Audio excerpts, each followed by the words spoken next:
Welcome, everyone. My name is Nikki Johnston, and I'm with Transition Advisors.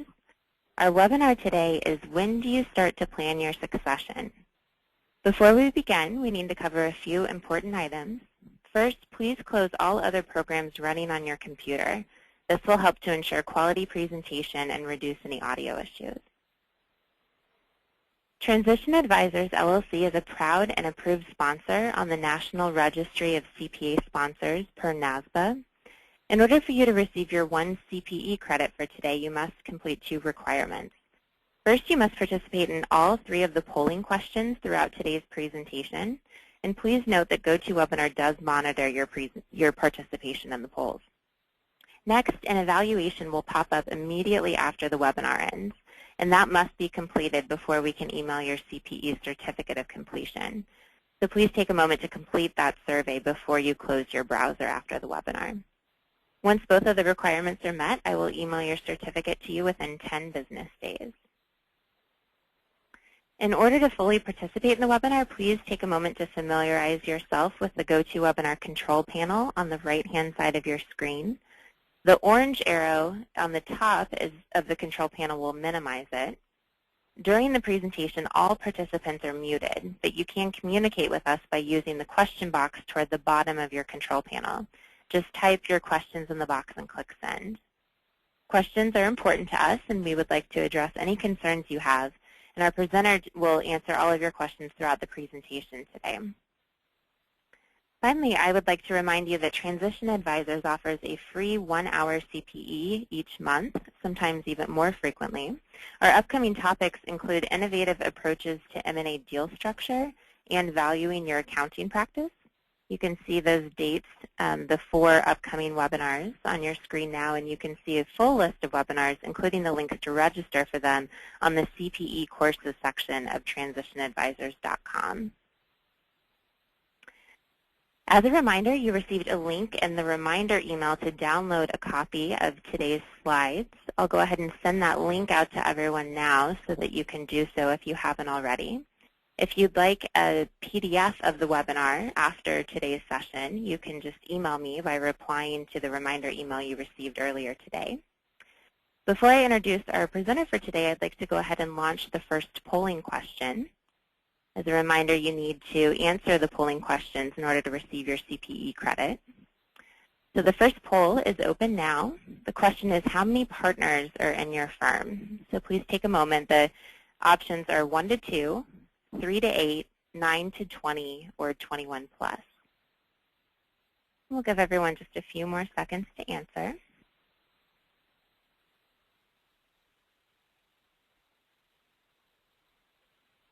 Okay, it looks like we have nearly everyone. I'll go ahead and share those results here. So Joel, 84% of our attendees today have 1 to 2 partners, and the other 16% have 3 to 8. Okay. And so with that, I would like to introduce today's presenter. Joel Sinkin is the president of Transition Advisors, and at this point, I will go ahead and hand over the controls to Joel. Always a dangerous thing to do. Okay, hello and welcome everybody. And if you've heard me speaking before, I am Freddie and welcome back to Elm Street. And we're going to spend today the next little less than an hour talking about when do you start to plan your succession. This class is usually geared to a smaller firm group, which is the overwhelming majority of you on the phone today. I think it tends, when we talk about internal succession readiness and things of that, it tends to get the larger firms. So we're going to focus predominantly from the smaller firm's perspective. This session usually takes a little longer than an hour, so I'm going to unfortunately have to be a 33 record on 78. The good news is, if you don't know what that means, you don't have to worry about succession. I don't like to turn these into an infomercial about the company and go out of my way not to, but I think it is important to get a feel for the perspective of the speaker. For the last 24 years, the only thing that I've done and this company does is help accounting firms buy, sell, and merge with each other and related things like partnership agreements and succession planning, etc. So most of what we're about to go through is we're going through it really based on years of experience and over 800 closings and learning what worked best and what roadblocks to avoid. These are some of our teammates that we have that are all over the country, and actually one in Canada, that handle all these things. But enough with the propaganda. Let's talk about, when do you start to plan your succession? I always say that if there's 50 things you need to think about when you're planning something of this nature, the smartest person in the room is going to think of 35. Now, we're not going to get you to all 50 today, and we never can. And the reason for that is each practice is so unique. There are so many things that are just based on how you manage your culture, how your relationships, that the uniqueness will prevent us from giving you an absolute precedent for every aspect. But we should be able to get you deep into the 40s.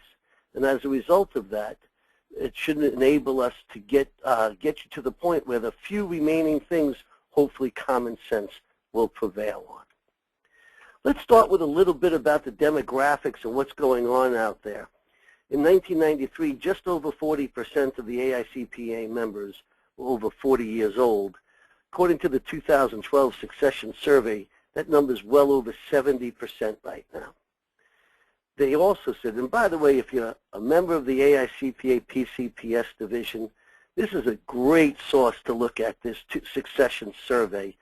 They're a wonderful part of the AICPA, really focused on a small firm.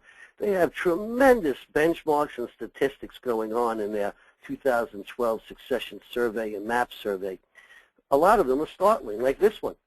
2/3 of the accounting firms said they had at least one partner that was going to slow down in the next 5 years, and over half of them had more than one partner. What was a little scary about this next one is the smallest firms, only 61% expected to have a succession issue. Yet all the other firms of all of the other sizes ranged into the high 70s to low 80s. It's a little scary thinking that the smallest of firms, the sole practitioner under 500,000, who rarely has the talent on their bench to think about executing an internal succession plan, should be the lowest percentage of people that seem to be concerned about it. So it's a little bit of a scary statistic, but it kind of goes with a lot of the things we're going to be talking about today. The big message that we're trying to get out there is that you can definitely start this process too late, but you can never start it too soon. So let's take a look at all the different variables you need to think about to manage your succession planning. When we go to start the process, there's a couple of things you need to immediately think about. The first one may be the first two actually here are the most important. We're going to spend some time on both. Why do you have your clients? And are they brand or partner loyal? Let's start with the very first one. Why do you have your clients? You know, most of you are small firms, if not all of you, and it is highly improbable any of you have a brand loyal practice. You all have partner loyal clients. You know, if I'm a client of PwC and a partner retires, they slap another one in, I'm usually okay about that if I'm a PwC client because I'm married to PwC. But in a smaller firm, they're married to you. They're partner loyal. So let's ask the question again. Why do you have your clients? What I'm about to say may be taken poorly, but I actually mean it as the greatest compliment you can get. And that is 99% of your clients have no idea if you're competent or incompetent. Because if they knew that much to measure your technical skills, why on earth are they paying you to do the work they understand so well unless there's an audit involved? I hear it all the time. You should see what a great accountant I have. What a refund I got. Well, we all know that's a meaningless statement. Maybe you're going to go to jail if you get audited. Maybe the government shouldn't have had your money interest-free all year. There's a plethora of other responses to that. So let's go back. Why do you have your clients? It's because of each of you on the phone. It's the personal relationship and trust factor that your clients have with you. If they love your fees, raise them. They should be able to live with your fees. Many firms, location is an important part of it. Some clients have a niche or an expert and need a certain level of expertise. If I'm doing focus reports, SEC 17A type of work, that's a niche, obviously. But they still usually have other firms to choose within this niche and chose you.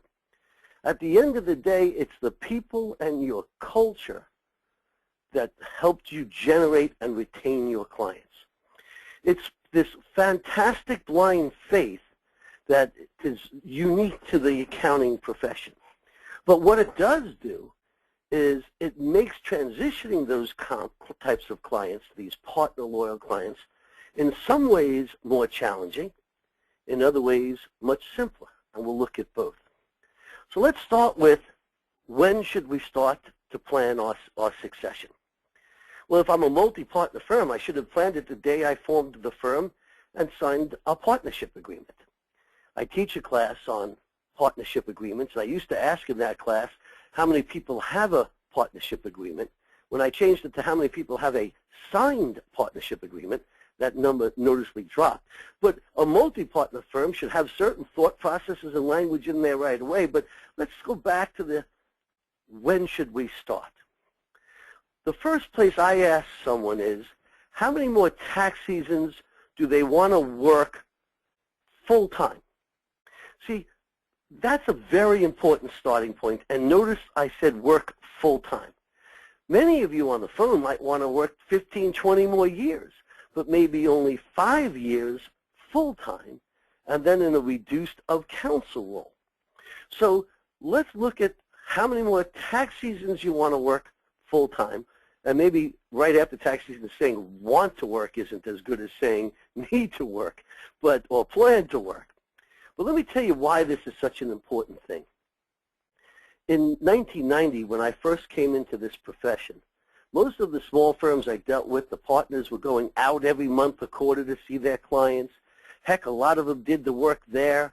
Some of them even had the client write their check and leave with it. But here we are in 2014. And today, if you're not on the cloud, you're going to have to be soon. We're communicating with clients more than we ever had in the past, but in many different forms. They're on the cloud, they're on portals, they're constantly on email or on the phone. Staff is going there, picking up the work and bringing. But according to an accounting team, 87% of a small firm's clients are only seen in person once a year. So when someone says to me, I'm 3 years from slowing down, that sounds like a long time. I'm telling you now, that's only 3 visits. 5 years, 5 visits. 2 years, 2 visits. Obviously, we get the point. The point is, you cannot transition clients through email. You cannot transition them through staff stopping by. It requires that face-to-face handoff. So if you aren't giving yourself at least 2 to 3 years to commence your transition plan at an absolute minimum, how successful is your transition going to be? I always look at 2 to 3 as the minimum amount of contacts I want to have to do a proper handoff. If I'm 3 years, maybe the first year when you come in, I handle it and introduce you to my new quote-unquote partner. Maybe the second year you come in, we both meet you, but my new partner tends to share the dialogue with me. And maybe the third year, I tend to be the silent Bob, and they're the ones handling the dialogue. All these things are part of plans that get very specific. I'm just using that as an example. But knowing how many more tax seasons you're going to see your work full-time tied into FaceTime.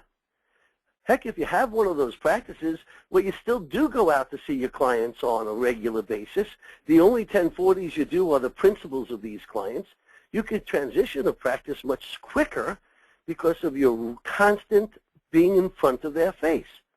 But that is such an overwhelming minority of us.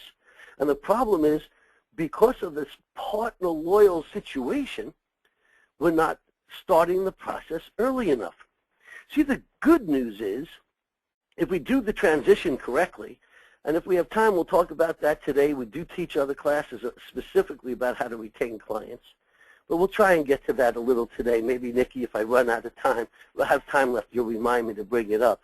But what you really have to think about is if these clients are loyal to me and I send them the right message, that I'm still there, I'm working with a successor that has a lot of expertise in your area, we're charging the same fee.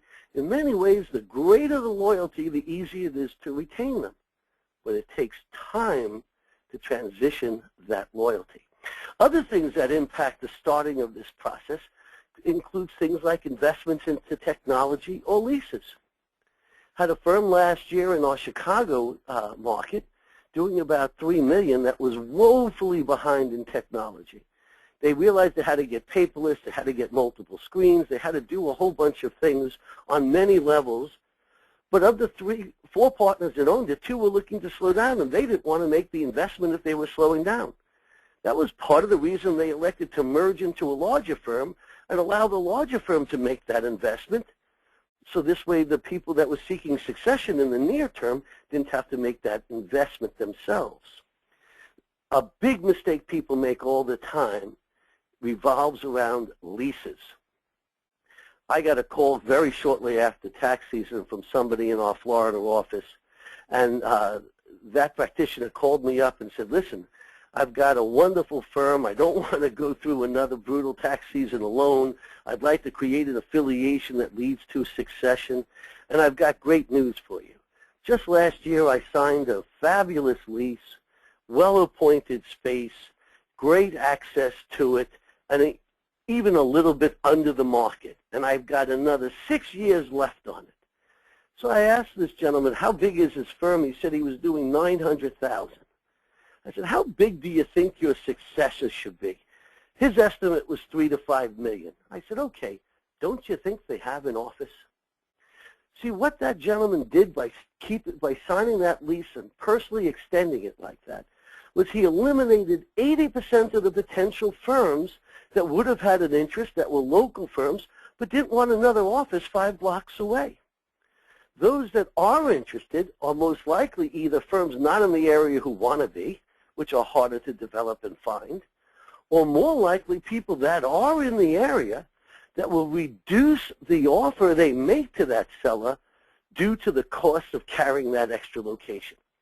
See, in a perfect world, if I would have found a successor that could have absorbed me into their practice with little incremental increases in overhead, it would have made the deal so much more profitable for the successor firm that they could have afforded to pay me more and still make more. And that's the classic win-win. So be very careful when you make an investment, a long-term investment in leases, whether they're equipment leases, whether they're worth an office lease. You are tying your successors to that. And when here you're going to face at some point in time the last and most important decision you make that relates to your practice, you want to maximize your audience and potential, not minimize it. And keep in mind, with the baby boomers aging, things are getting more challenging to find successors. There used to be always such a big seller's marketplace. And for some places, it still is. Most of you on the phone are small firms. If you're a small firm and you're in a densely populated part of the country, it's a good chance it is still a seller's marketplace, because there's enough firms that can absorb you.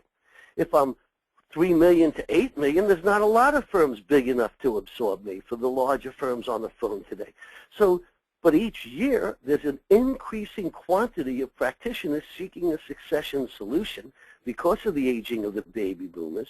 And we all know the most difficult thing to find out there right now is young talent, let alone young talent with a book of business. So there's a hint in there. If your succession plan is, I'm going to find a young person to bring in and transfer and do all that with, you don't have a succession plan. You have a pipe dream. Those people, if they exist, are being grabbed by the big firms with deeper pockets because they have 10 partners, 3 of which want to slow down, and they need them just as bad and can afford to pay more. Right? So as the supply of practitioners increases looking for a succession plan, demand is going to go down. And already We see these $3 to $8 million firms and larger already have become a buyer's marketplace for them. It's still, fortunately, somewhat of a seller's marketplace in densely areas of the country.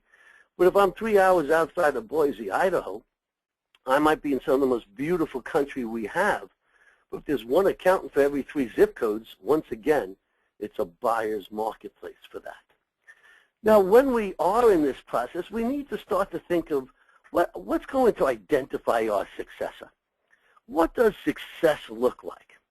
Well, when you start to speak to other firms, if you meet them on your own or through a consultant or a broker, the first thing you should ask them is why they want to merge. Most of the time, you'll hear a great answer. We've got some good team members. We want to promote. We have excess capacity. There's wonderful answers that they may give you. Be wary of people who say, I just want to get bigger. Bigger isn't always better. Better is better. Be wary of people that say, well, I have a lot of space in my office. I figured if I brought another firm in, it would lower my overhead. If that's your only goal, sublet space. These succession plans are closer to a marriage than a tenant. You don't want to merge with someone whose purpose is overhead reduction. It should be growth. Make sure that they have the excess capacity you need to replace you. If you're a 2-partner firm and one's looking to slow down in 1 year and one in 4 years, you might even have some staff that want to slow down. Think of how many hours you have to replace and what level they are. If I have 2 partners slowing down that are putting in 4,000 plus total hours, can I replace that with 4,000 hours of paraprofessional time? Of course not. So we got to focus on capacity. Do they have the space to bring us in? Sometimes, at this point in time, culture, which could be defined in so many ways, is including IT as a culture. I'll give you a great example. In my Boston office, I have a large national firm who wants to go to Boston. And they just said to me, Joel, I'm looking for those $4 to $8 million firms. And although that may not apply to you, the message will. He said, let's say, Joel, you had 2 firms. Let's say, for argument's sake, both are doing $5 million. One's metrics is much better than the other, but they still have paper. They work with one screen. He went on and on. The other firm's metrics aren't as good, but they're paperless. They're on the cloud. They have portals. They have multi-screens. He said, I'll take the one with the poorer metrics and better technology. I was blown away by that. I asked him, is that because it's going to cost you so much money to integrate them and get them to your technology? He said, absolutely not. He said, it took us 5 to 10 years to convince people to throw out the paper, to get the culture to this point in time. We're not prepared to take a step backwards. So for some people, technology is a big thing. If I'm selling my practice to someone, I should make sure they have the financial wherewithal. But the most important thing is always the lunch test. If you don't want to eat lunch with someone, don't sell them your practice. Your clients chose you because of you. If you're not comfortable with someone, why the heck would we expect your clients and staff to be? If there's one thing you leave today with, it's the lunch test. Doesn't matter how deep someone's pockets or great technical skills they have. If you're not comfortable with them, it's a deal not to do. And remember, bigger isn't always better. It is most of the time. But here's an example to avoid. I'm a sole practitioner. I have a small compilation write-up tax practice. My clients deal with me, a principal and owner. Do you think if I sold my practice to a regional firm, it's going to work just because they're bigger? Those clients aren't going to be dealing with an owner. They're going to be dealing with staff. Their fees are going to be dramatically changed. You have to be very conscious of that. We'll talk more about that in a little bit. Some of you might have a specialty in your practice. Here's an extreme example. If you do municipal accounting work in the state of New Jersey, you must be a licensed RMA, a registered municipalities accountant. Therefore, if that is my practice, I could only do an affiliation with someone that has an RMA. So some practices have niches and specialties. You got to make sure that they have that skill set.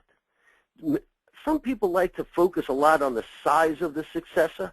I don't think size is always a proxy for culture, but I certainly would make sure that they're retaining their own clients. If they have a turnstile with their clients, why would they retain yours? Right? Do they have, again, the space? Billing rates is a little bit of a misnomer. Well, maybe that's not the best term, but let's just say billing rates aren't as important as everybody wants to make them until you understand them in a unique way. Let me share with you an example. Here in New York, last year or the year before, I think it was, we had a two-partner firm doing around $1 million. Both of them wanted to slow down. Very unusual. They both put in a voluminous amount of chargeable hours, had no other professionals, just the two of them and Paris. And we were pretty close to getting a deal done with a firm, a small regional firm in the area, when the managing partner of the small regional firm, the buyer, called me and said, Joel, you know, we just realized we have a big problem. I said, what's that? He goes, we just realized that these two owners are only getting $200 an hour for their time. We get $300. I don't think we could do this deal. So I reminded the buyer that they don't have seniors and juniors. I said, let me ask you a question. You've done the due diligence. On that $1 million practice, what level staff will you have doing most of the work? Not who's doing the client contact and management, but who's doing the work. They had managers, juniors, seniors. He said most of their work is senior level work. I said, what do you bill your senior out at? They said 140 to 150. I said, I guess they're getting 200 now. So even when you're thinking about things like billing rate, maybe they have a better efficiency than you do. Maybe they have less efficiency. Maybe as a seller, I only have one person review things. The larger firm needs two eyes to review for their quality control process. You got to not just look at pieces of paper and see billing rates match up. You got to take it a little deeper and see how it will work. Location can be a very overrated thing, and sometimes it's important. A good litmus test for that is how many of your clients physically come to your office. If less than 5% of your revenue is generated from people that physically come to your office, other than the fact that the partners and staff may not want to drive that much further, it's not going to be a client issue. Conversely, if a majority of your clients come to your office, location's important. And of course, the all-inclusive word of culture. Culture of how we operate, how we build, things of that nature, very important. In an internal succession plan versus an external, it's a lot different. Usually, again, we have at least 2 years before we do a handoff. We also might be handing off clients to multiple different people. And again, because most of you on the phone are smaller firms, we're going to invest a little less time into the internal selection of a successor. But if anybody was on this phone hoping to hear a lot more of it, shoot me an email and I'll kill you with information on it, because I don't want you to feel you didn't get what you needed out of the session today. If you want to be an acquirer, which a lot of you on the phone probably are, and you're trying to get a feel for what the seller's thinking, take a look at this screen, because a lot of the smaller firms are thinking these 4 things. I am irreplaceable. My clients need me. If I retire, I'll die, and I'm master of my own domain. These are the fears and thought process of many people. And you may think I'm doing this in an attempt to being humor. I actually have great respect for this. The smaller the firm, the more emotional the ties tend to be, not always, tend to be with the clients. The greater the strength of that umbilical cord. And you have to understand that. Now, the truth is, as I was teaching a class in Philadelphia last year on how to value a practice, and someone stood up and said, nobody can keep my clients if I'm not there. And I said, then your practice is worthless. Why would I be the fool to buy your practice if you already told me I couldn't keep any clients? But in a proper transition, we all should be able to. And we'll get back to the master of my own domain, which is what's stopping so many people from doing a succession plan. And we'll talk about that in deal structure in a moment. So when we're going to select a seller, a successor, focus on the 4 C's to start with. Chemistry, I'm comfortable with these people. Continuity, they're going to be able to operate as it appears to the clients in a similar way. Let's describe that a little better for a moment. Let's break up change as a concept between changes in front of the door and changes behind the door. And this is as it relates to the continuity. If I sold my practice to Nikki, and Nikki went from Lacert to CCH software, that's a change behind the door. None of my clients care. If I sell my practice to Nikki, and I used to go out every quarter and personally meet with the client, and now you're going to send a junior out twice a year to see somebody, that's a change in front of the door. Changing fees, changing significant things. If your successor has to make wholesale changes to your practice, you've chosen the wrong successor. So we might want to eat lunch with them, but now we have to be able to at least feel that it's going to look like the ship is sailing in the same direction. Now, hopefully, it's even better than that. We can say, look, not only are we doing everything we did before, but there's more we can do. And we're still operating under the same fee structure. But if we're going to have to raise their fees and things like that, we got a problem. Culture is another example of keeping it in line. And the last fee, capacity, I fear people don't focus on it enough. We're a two-partner firm with 4 staff. One partner wants to slow down in 1 year, 1 in 4, and one of the staff in 3. That's a lot of capacity someone needs to replace them. We've got to structure a deal that works, that fair place between the seller getting paid for the years of sweat equity and the buyer making a profit. There's over 4 dozen of you on this phone with me right now, and listening to this New York nasally sound can't be that much fun, but of you all, you've probably helped cumulatively hundreds of people make a decision about buying a business. How many times did you ever go to your client and say, I've just performed my due diligence, figured it all out. If you do this deal, you're going to break even or lose money for the next 5 years. You've got to do it. It's fantastic. None of you. You've got to structure a deal that leaves some meat on the bone, or why would the successor firm do it? And again, we'll talk about that in a minute. But before we get into these deal structures, let's take a break because we've got a second polling question to make sure you all get your CPE today. All right, thanks, Joel. I'm launching the second polling question now. The question is, how many of your partners are likely to slow down over the next 5 years or less? And your choices this time are all, none, most, or some. We'll give everyone a few seconds here to answer. Just keep in mind you have to do the polling questions in order to get your CPE.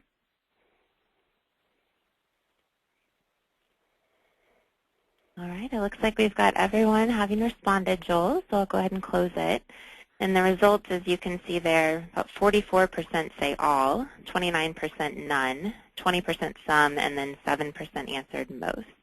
Okay, that's not that different than what we're seeing out there in the world, so that's pretty symbolic of what these reports say.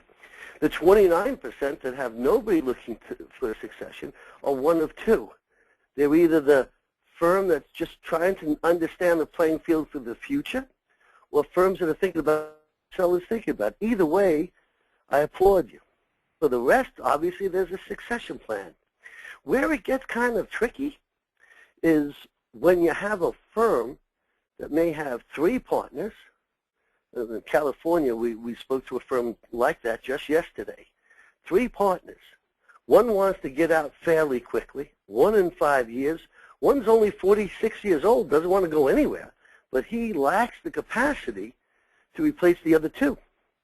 That's where you suddenly are facing with 3 different types of situations. You have to learn a lot of deal structures so you can understand how you can go to one firm that everybody likes and work a deal that makes sense for all. And what we're going to speak to now is the main types of deal structures. This isn't how you value a firm. This is the main types of deal structures that you employ in order to arrange for a succession plan. Now, forgive me. I was supposed to put these on 6 different pages so you didn't have to look at the same bloody picture, and I dropped the ball. So you're going to be stuck looking at this for a little bit.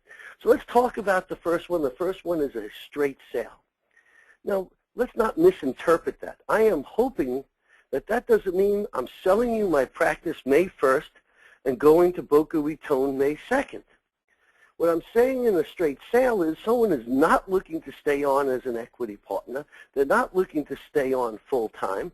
Hopefully, they're still going to make themselves available to conduct a proper transition, but they're looking at immediately reducing their time commitment. That's a straight sale.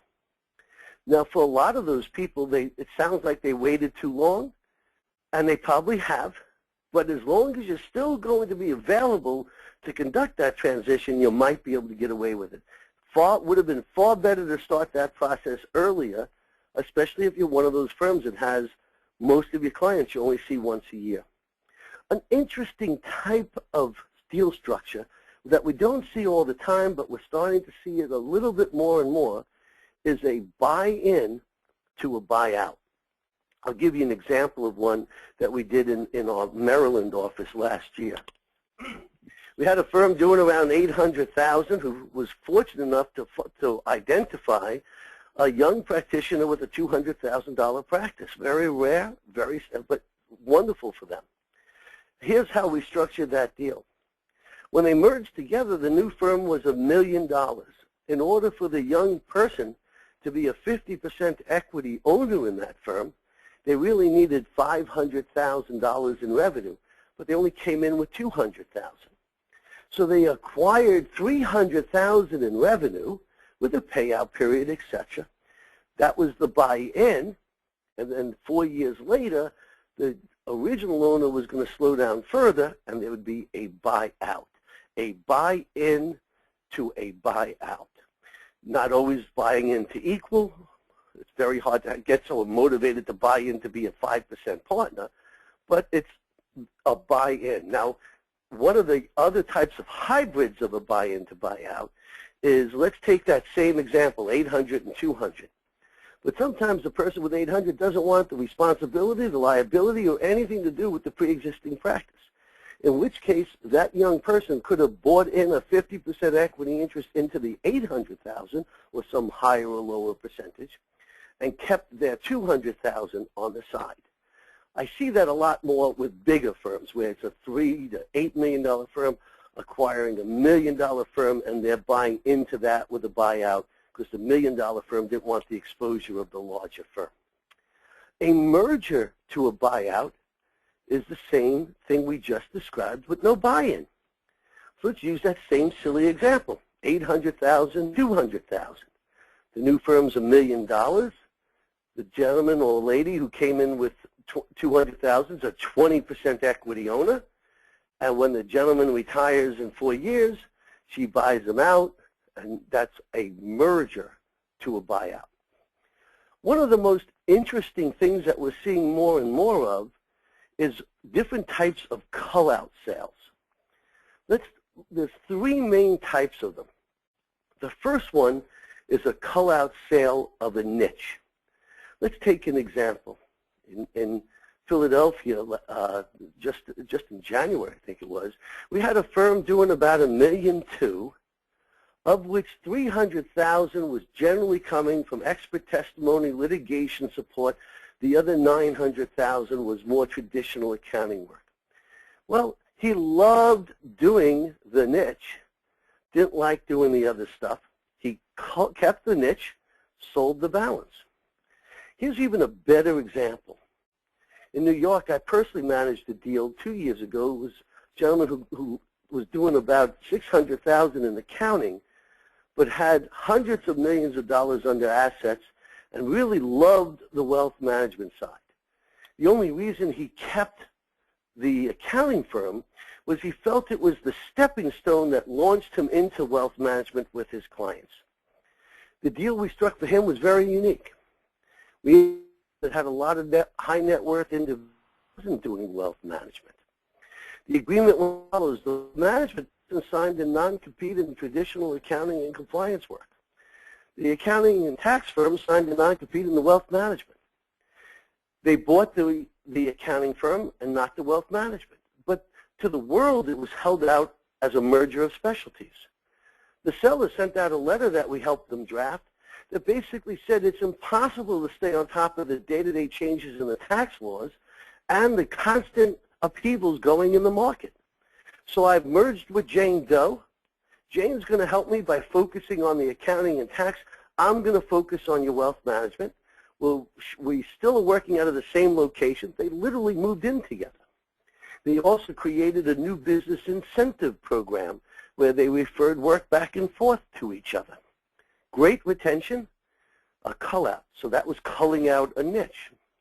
I've had other people that did a call-out because they wanted to stay busy. Simple as that. In Florida, just last year, we had a gentleman, small practice again, $600,000, and the deals we do range from $300,000 to $50 million that we brought into BDO 2 years ago in one merger. But this was a small practitioner that said, you know what, I've got $100,000 worth of clients that are my favorite. Some of them are personal friends, some are family, some are just things I find stimulating, not necessarily even the best clients. He sold the $500,000 and kept the $100,000. He even struck a deal with his successor firm to have use of their infrastructure to process the work, and he gave the successor firm first right of refusal to take them over at a latter time. And what was kind of interesting, because part of the deal was they gave him free overhead for 2 years, is his $100,000 gross became his net on that. When you added his purchase price on the $500 he sold, he was probably making about 85% of what he was making before, working 4 or 5 days a month. It was a pretty interesting thing. The last type of call-out sale has been a unique approach we've been using for certain internal succession planning. A great example is a firm in D.C. that last year we helped do an internal succession readiness assessment, and it was very clear they didn't have the talent on the bench to execute an internal succession plan. They had been trying for 4 years to develop young talent to bring in unsuccessfully. They had 3 partners looking to slow down, but only one that they felt was strong enough of a candidate to replace them. They absolutely would not consider an upstream merger, even though to this day I think that was a better solution for them. So what did we do? We took $1 million out of their $7 million of their lowest paying clients who took up 85% of their time. One firm's ceilings, another firm's floor. The firm they went to a local firm that we brought them to who coveted those clients. Those fees were much better than they were getting. So they ended up culling out $1 million worth of their client base to sell to someone else that they got paid for, which was probably more than they were making, and it created enough capacity to have an internal succession plan. The 5th type of deal structure we have listed there is practice continuation agreements. I listed there to remind people of something. A PCA agreement is not a succession plan. It's an insurance policy. Now, I'm not suggesting you shouldn't have it. If I'm 5 years or less from slowing down, I should have a 2-stage deal, not a PCA, which we'll talk about. If I'm a sole practitioner and I'm only 45 years old, I might want to find a PCA partner. And that's a different session that I teach. Keep in mind, though, it's not a succession plan. It's an insurance policy. And there's a lot involved in doing it right. Unfortunately, most people do the same thing with their PCA agreements they do with their partnership agreements.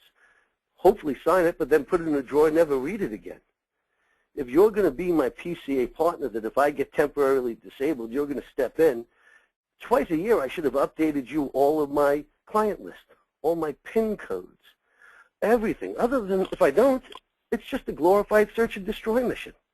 And by the time we solve the problem, most of the clients have left. A PCA agreement, which I'm happy to discuss if anybody has questions, is an insurance policy, not a succession plan. By far and away, the largest amount of deals we do are what we call a 2-stage deal. Let me tell you where this came from. For many years, we used to go around the country teaching, hey, why do you have your clients? It's because of you. 3 years is 3 visits. Everybody nodded. Everybody agreed, and nobody did the deal. And a smarter person than me may not have failed for 10 years before they figured it out, but 10 years later, we realized something. People aren't doing it because of accountability. Right now, they're master of their own domain. If it's Tuesday afternoon and the weather's nice and I want to play golf, I play golf. If it's Sunday and work has to be done, I do the work. But I don't want to merge into a firm where I'm a clock-punching employee, where they're going to tell me what I'm supposed to do, all these types of things. That's a very lucid concern. Excuse me. Hence the creation of a 2-stage deal. I'm going to walk you through a small one that we happen to have closed in Chicago right after tax season. It was agreed to prior. It just got delayed because of tax season. It's a small practice, but it will give you a great example of how this works and why it works. It was a $500,000 practitioner who, including perks, benefits, and their kid's cell phone, was netting 40%. He was making that 40% having one full-time staff person, professional staff, one full-time clerical, and a per diem during tax season. He wanted to work 4 more years full-time, and then who knows how many years after that part-time. So here's how the two-stage deal works. Stage 1, the successor firm said to the seller, Jerry, come on in with me. I'm going to take over all your overhead, and I'm going to free you up and gradually take over all your administration and billings and collections and IT and staffing and all those things you don't like to do anyway. Right now you're making 40% of what comes in. I'm going to pay your entity as a consultant 40% of what comes in, just like you're making now. And why am I paying your entity? So this way you can continue to have your entity pay your life insurance and your car lease and feed retirement plans or whatever you were doing. You don't need my approval. You still get to have all the benefits of owning a business, but none of the liability or exposure, because in most situations in a stage 1, the seller is held out as a partner, but has no equity, therefore no liability or exposure either. So they said, Jerry, you come on in with me. I'm going to pay you 40% of what comes in, just like you're making now. And guess what? You can come and go as you see fit. If we work 7 days a week during tax season, you work 5.5, work 5.5. And we'll provide you the same amount of labor that you used in the past. In this case, 2,800 hours of professional time, including the per diem, and 2,200 hours of clerical time. On the first of the following events, stage 1 terminates and stage 2 begins. In this particular case, at the end of 4 years, God forbid death or disability, or based on mutual agreement. The buyer can't say you're out, but the seller can ask and the buyer could agree. So stage 2 is the buyout. The formula is put in day 1, but I can't pay you, keep you whole in income, and pay you for your time as well. So by deferring one for the other, you can maximize your compensation during stage 1 and maximize your buyout during stage 2. But let's go back again and look at why would both firms do it. So from the seller's perspective, in stage 1, they're still master of their own domain. They're coming and going as they see fit. They're making the same money, but they have a practice continuation agreement on steroids. They're getting to do a great transition. They're introducing the clients to their new successor, getting acclimated to each other. They probably have a bigger platform of services to offer so they can grow the practice, which means they're making more money in stage 1 and stage 2. They're working less because they're not doing the admin. They have more backup and support, both if they twist an ankle or just have a tax question that they'd like to bounce off someone. And here's kind of a hidden benefit. If I'm a sole practitioner of $500,000 and my biggest client's $50,000 and I lose them, I usually lose $50,000 of income. All my other overhead's fixed.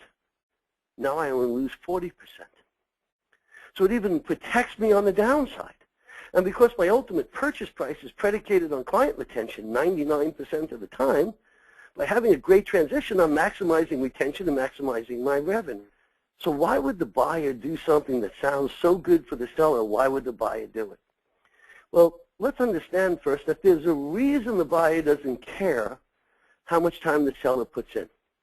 You see, if the seller puts in 18,000 hours or 1,800 hours, that's not what impacts the buyer. What impacts the buyer is how much labor support they have to give. So we're agreeing to the same amount of labor, maybe not the same labor hours, but we're still going to give you 2,800 hours of professional time and 2,200 hours of clerical time. If you need more than that, we're going to charge you for it.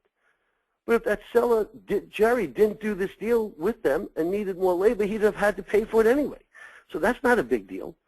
Usually the only reason they would need more labor is if the seller slowed down further.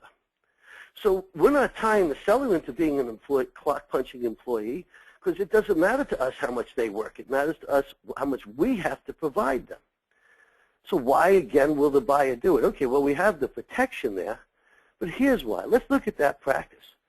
The clerical person was getting paid, including payroll taxes, benefits, and everything else, around $38,000 a year. The rent was $42,000 a year. The software was about $10,000. Malpractice was about $5,000. the buyer actually made close to $100,000 in overhead synergies because they replaced the clerical in this particular deal. They kept the two professionals, housing the practice. Now, I'll tell you that when the seller recognized this about a week or two from closing, he called me up and said, Joel, they're making almost $100,000. I should get some of that. And I berated him. Of course he shouldn't. He got everything he wanted: autonomy, income, control, backup, support, succession. The fact they were getting a benefit is why they're doing the deal. Let's also remember they're assuming all the liability and exposure, most of the administration, and they're investing time to meet the clients when they're not getting the revenue. They need to have an incentive. And the seller agreed. So from the buyer's perspective, we're making money during stage one to cover our investment, plus now, because we're making money, we're ready to fully invest into doing a proper transition. And once again, when we go to stage two, the client retention is maximized. Now, if you understand a two-stage deal and a straight sale, let's go back to that three-partner firm. One person wanted to leave fairly quickly. They got a straight sale. Another person wanted to leave in 4 years. They got a two-stage deal. The other person was 45 years old. They did a merger where they exchanged equity in their firm for the combined firm. By understanding all these different types of deal structures, you could take multi-partner firms and bring them into one firm and customize each person's agenda. So these are some of the great advantages of succession planning in advance, using different types of deal structures to accommodate everybody's individual goals and roles. So it's really important to get your arms around these types of different things. One of the handouts we're providing you all is articles on the two-stage deal. If you've been reading the Journal of Accountancy, my partner Terry and I have been writing a column every month in it. I think it was just 3 or 4 months ago the article right after How to Value a Practice, I think, was two-stage deals. So let's kind of sum up our succession challenges, all right? First of all, you got to get started. The hardest thing to do is start. Procrastination is the rule, right? We got to get from that's not being the plan and stay focused in it. You don't rush down the road of succession, but you stay focused and stay on it. And a lot of people say to me, well, how much time should it take? And they ask me that with 3 different types of how much time it should take. First one is, how much time should it take me to get a deal done? It always surprises me when I hear, I've been talking to this person for 1.5 years, we're getting close. Oh my God. It should never take more than 2 or 3 months to work out a deal. I mean, I get very upset with the seller who procrastinates, a buyer rather, just like I do a seller, because usually if I'm thinking about a succession plan and I'm actually at the point where I'm having dialogue about it, it's highly unlikely there's anything more important on my desk on a professional basis than this. If the buyer doesn't focus that way, the buyer's either not as motivated as you are, or maybe they're so bloody busy they can't absorb more work. These are the messages you send. That's why time kills all deals. It's the messages it sends. If we start the process, one of the classes we'll be teaching in a few months is a 7-step approach to getting a deal. But the Reader's Digest version is, hey, we meet. If we have good chemistry, I give you a lot of generic information. Not my clients' names, but information, metrics. I explain to you what I'm looking for. You assume everything I've told you is accurate, you make a non-binding offer. If the offer makes sense, let's go to due diligence. If due diligence checks out, we're drafting an agreement. We're not rushing, but we're following a process. Now, another thing that people ask is, how long does it take to transition clients? Well, that really depends on the relationship and nature of it and things like that. And I personally feel you could almost never do a really great job in less than 2 years. I love having 3 or more. But there are exceptions that I've seen work perfectly. I had a gentleman in the 90s who had a very high net worth individual practice whose wife developed emphysema, and he had to relocate out of New York almost overnight. And it was only a tax practice. What was he going to do? He sold his practice to a guy named Patet.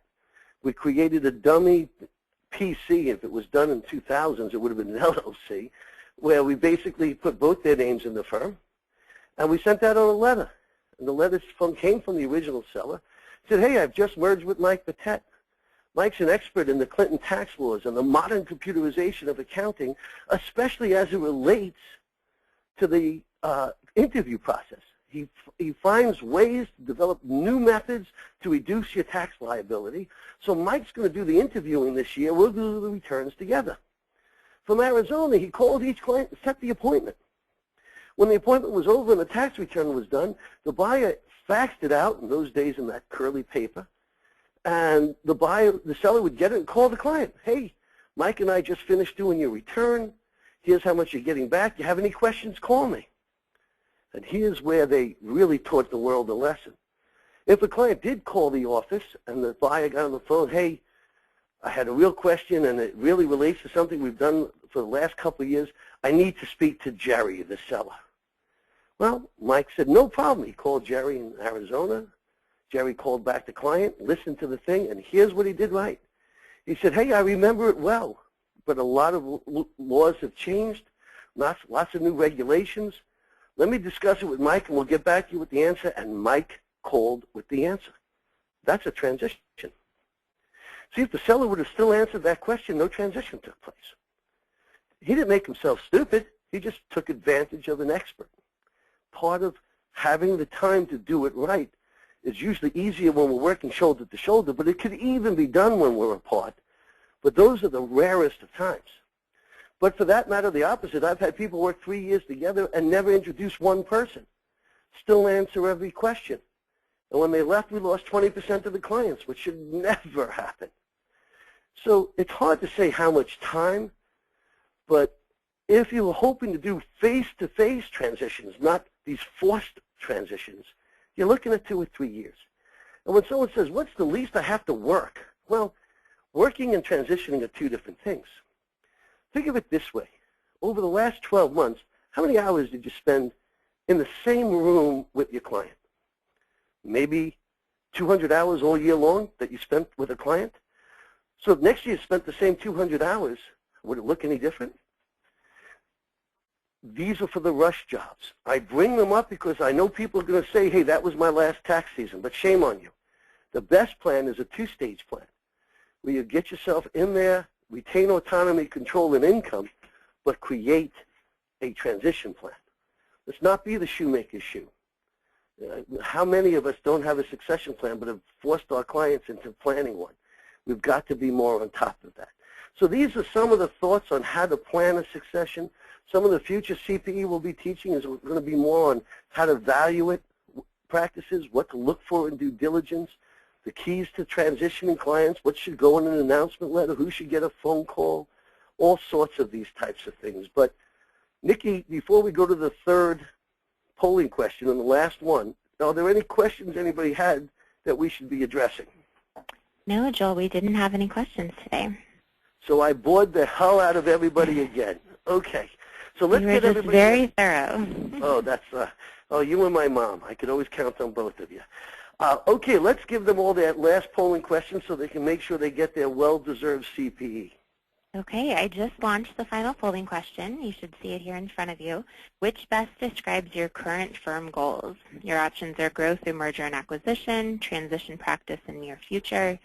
Some partners are looking for growth, some for succession, or staying the same. So go ahead and take a few moments here to As you're wrapping that up, I'd like everybody to keep in mind that a lot of times after a session's over, they say, boy, I wonder what this meant, or I forgot what that said, or don't hesitate to give Nikki an email, give me an email directly. We realize that sometimes thoughts come into our head later. We're happy to get you back the answers when, if you're in that position.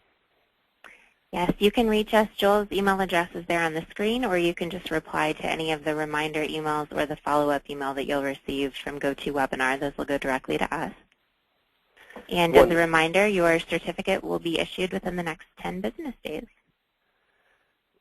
Well, thank you all for having the patience to listen to this. I hope that everybody had a good tax season, and I hope this will help you plan your future. And we hope to have you attend some of the future classes we'll be teaching. Thank you, Nikki, for getting it all together.